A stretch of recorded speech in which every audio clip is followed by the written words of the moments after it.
Just follow your passion, bro. Sounds all fine and dandy until you realize that it lacks something structural, something deeply tangible, and sustainable.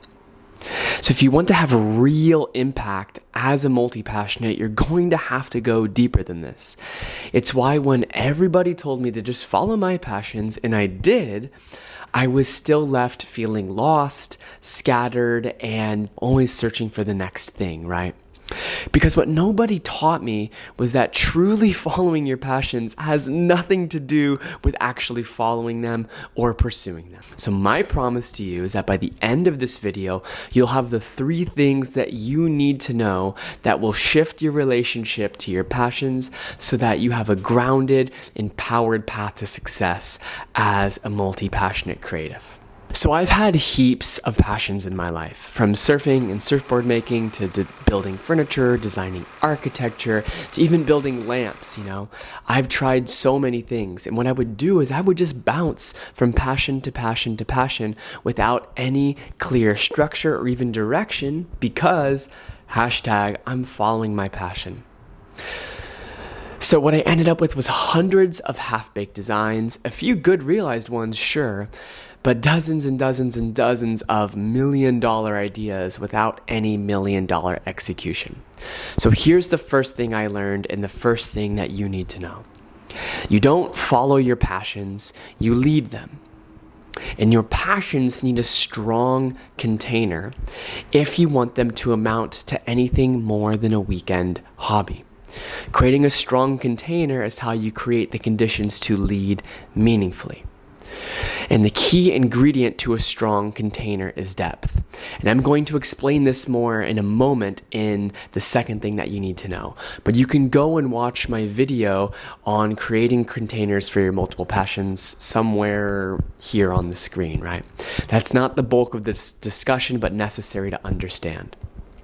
Because let's face it, as creatives, we are often really good at flow, but we're not very prolific at structure. We can tune in and tap into deep inspiration and motivation when we're sensitive enough to feel it, right? That's what makes us artists and creatives. But we often don't create systems for it to emerge consistently. Not to mention that creatives aren't typically super jazzed up on the more logistical aspects of life, business, marketing, planning. What are the tangible things I need to get done in the next 3, 6, 12 months to get closer to the specific goal I've clearly stated, right?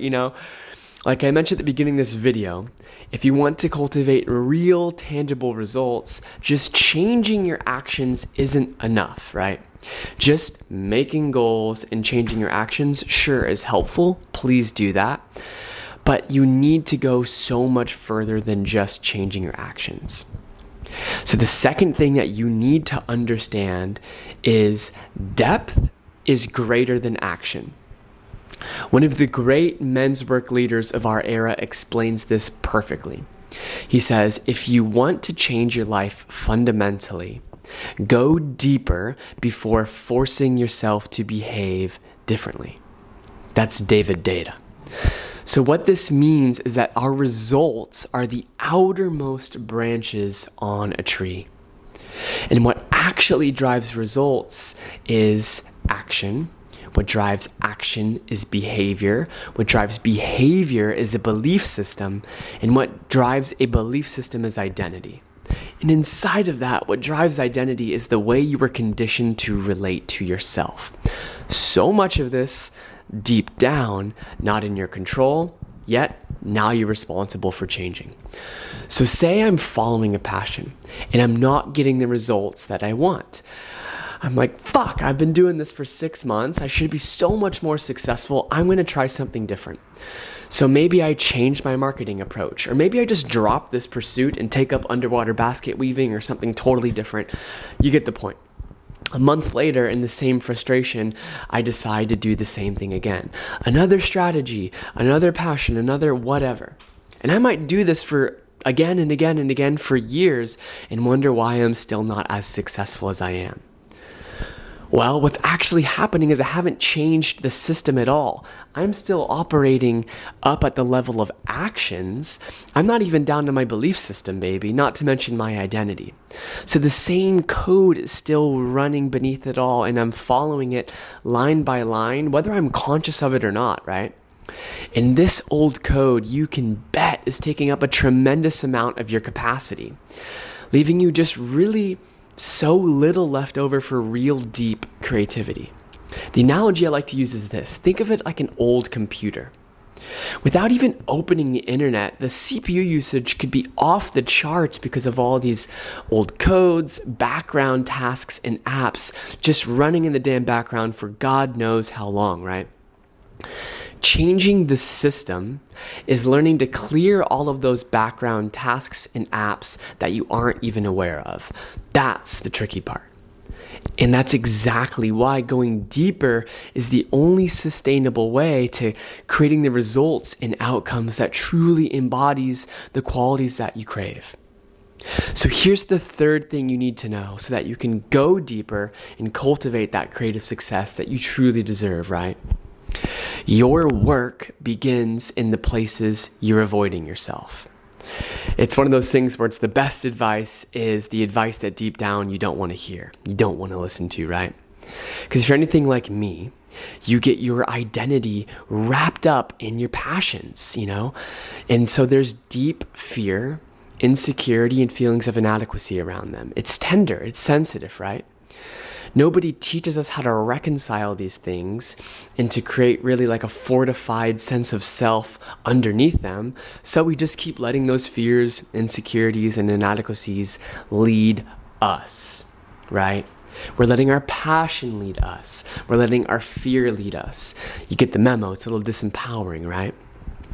So we get triggered, we get stubborn, and we tend to not ever ask for help. We're hurt by passing comments, and we fear actually revealing our full selves, right?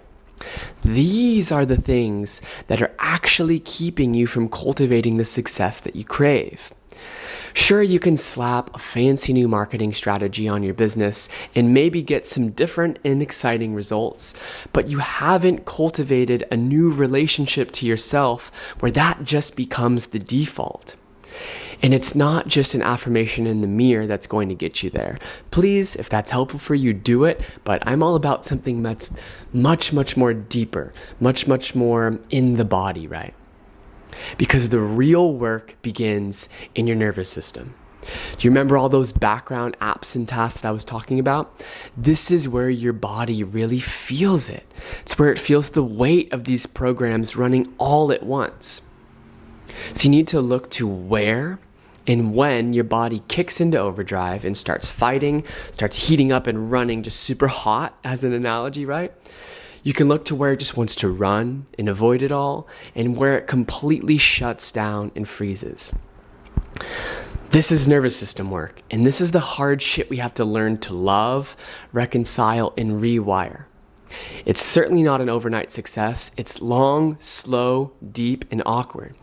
It takes consistent practice and devotion like our passions, but it's what creates real, rooted change. When you can really honor your depth and understand what's happening inside of your body, you gain insight and awareness to where your energy is going, where your creativity is leaking out, where the energy that could have otherwise been spent on the things that are meaningful are spent just upholding this narrative to survive, right? So when we learn to love that, reconcile those things, things start to change. We show up for ourselves differently. And we focus less on actions and more on how can I connect most deeply to what's going on in my body, in my nervous system. And that becomes the best first step that anybody can take. That's why following your passions is often shitty advice, because I would much rather people focus less on changing their behavior, more on connection to self, understanding what's going on in my body. Where am I losing my agency? Where am I reverting to my little 8-year-old boy when I'm doing business, right? That little guy probably shouldn't be in charge of finances, right? So what you're going to find as you start tuning into this is all sorts of juicy patterns that trigger you, that activate you, that make you feel small, out of control, and like it's just too much or impossible to change. And I'm here to tell you that these are the exact areas that once you start to inquire into them, to feel the emotions inside of, and to reconcile, these are the things that will help you start to feel so much more you, because you're claiming your power. You're really rooting in yourself. You're finding the bedrock deep in your core that can go into those scary places, that can acknowledge fear, that can feel heavy emotions. You're strengthening your capacity here. So you're going to feel deep, present, embodied, resilient, courageous, creative as fuck, because of all the energy and the human CPU you should spend on running those background apps now becomes available to you. So this allows you to hold the container of your passions with such deeper presence, devotion, and conviction, because you're not looking for your passion to lead you to a place that can then validate why you're good enough. You're looking for your passion to be the tool that will help you become more of who you already are becoming, right? You are leading your passion from the deep connection you've already cultivated inside of yourself in the direction you want to go. You're not looking for your passion to lead you somewhere and give you a pat on the back. Your passion becomes the tool, not the fairy tale ending that we're promised when we're kids, right? That's why following your passion is bullshit advice, because often it's sold as that kind of princess dream. You follow your passion and you're going to have the life that you crave. It's half true, but it lacks the structure and sustenance, right? The deep self-discovery, the deeply rooted process that's going to help you find those things out about yourself and to do the hard work, right? And I know it sucks to hear as a multi-passionate, but here's how it works. True creative success is less about changing your actions, trying new strategies, and hoping to get there one day. And it's more about just going deeper with the strong container for one passion, with the embodiment you've cultivated from your deep work, right? Your deep work is what will strengthen you so that you can stay committed. Your embodiment is what will naturally do your marketing for you and attract the right people and opportunities into your life. And what you learn is that as you exercise this capacity, you discover that, oh, I got this. I can create another strong container for another passion. And you can hold multiple containers in the same season. It's not right for everyone, but as you become more strengthened and fortified, you realize like you have so much capacity, right? And so you can have multiple containers for all the juicy exploration of your different passions, right? So if you're ready to lead yourself deeper, I have some of the tools that you'll need that will help you go there. It's inside the Embodied Creator Toolkit. The link's in the description. You can check that out below. But in the meantime, I'm so grateful you guys have been here for tuning in. Thanks, y'all. Be sure to sign up for the newsletter for all the free resources and stay tuned for next week's video.